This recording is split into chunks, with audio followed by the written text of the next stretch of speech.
जिले में लंपी रोग की दस्तक, स्टाफ व वैक्सीन की कमी से विभाग लाचार।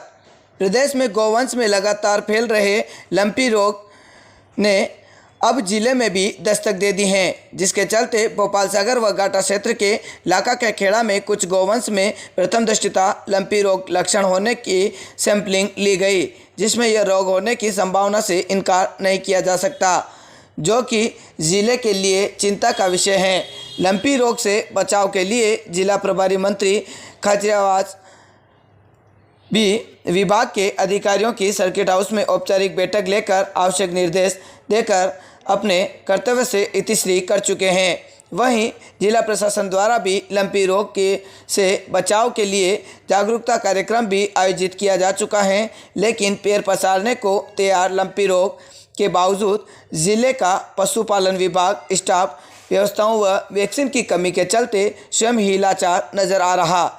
ऐसे हालात में यदि लंपी रोग जिले में अधिक पैर पसारे तो गौवंश को बचाना मुश्किल हो जाएगा। पशुपालन विभाग के संयुक्त निदेशक नेत्रपाल सिंह की माने तो जिले में लगभग 3 लाख गौवंश हैं, जबकि हकीकत यह है कि पशुगणना की दृष्टि से यह आंकड़ा वास्तविकता से कहीं परे है।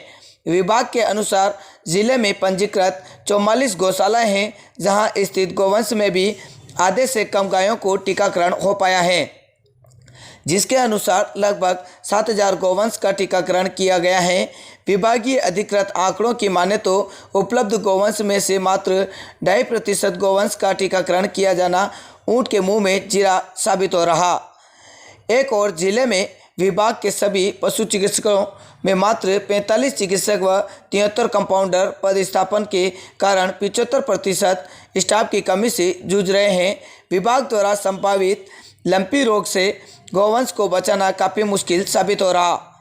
वहीं इतना ही नहीं, विभाग के पास वाहनों व संसाधनों की भी कमी के चलते चित्तौड़ सस डेयरी को आग्रह कर लंपी रोग से बचाव के लिए वैक्सीन व्यवस्था करने का आग्रह किया गया है। जी सर, लंपी को लेकर अपनी अभी क्या प्राथमिकताएं हैं? हाँ नमस्कार। अभी लंपी की स्थिति हमारे ज़िले में लगभग नियंत्रण में है और ये एक जैसा कि विदित है विषाणु जनित रोग है और बहुत ही संक्रामक रोग है। तो हमें विशेष रूप से मैं सभी पशुपालक भाइयों से आह्वान करना चाहूँगा कि इसमें अपने को भय की स्थिति पैदा नहीं करनी है, हमें सावधानी से काम लेना है। और सबसे महत्वपूर्ण बात है कि हमें गौवंश का आवागमन को पूरी तरह से प्रतिबंधित रखना है। हमारे गौवंश को कहीं इधर उधर आने जाने का अभी नहीं रखना है और साथ ही ध्यान रखें कि पशुशाला में साफ़ सफाई रखें, क्योंकि ये जो इसका वायरस है ये मक्खी मच्छर और जुए चिचड़े वगैरह से भी फैलता है। तो एक तो हमारे पशुशाला में जहाँ हमारा पशु बन रहा है वहाँ पे इसका नियमित रूप से मक्खी मच्छर को रोकने के लिए छिड़काव वगैरह करें और अपने जैसे विभाग की तरफ से प्रयास किया जा रहा है कि सभी गौवंश को टीकाकरण का कार्य किया जा रहा है।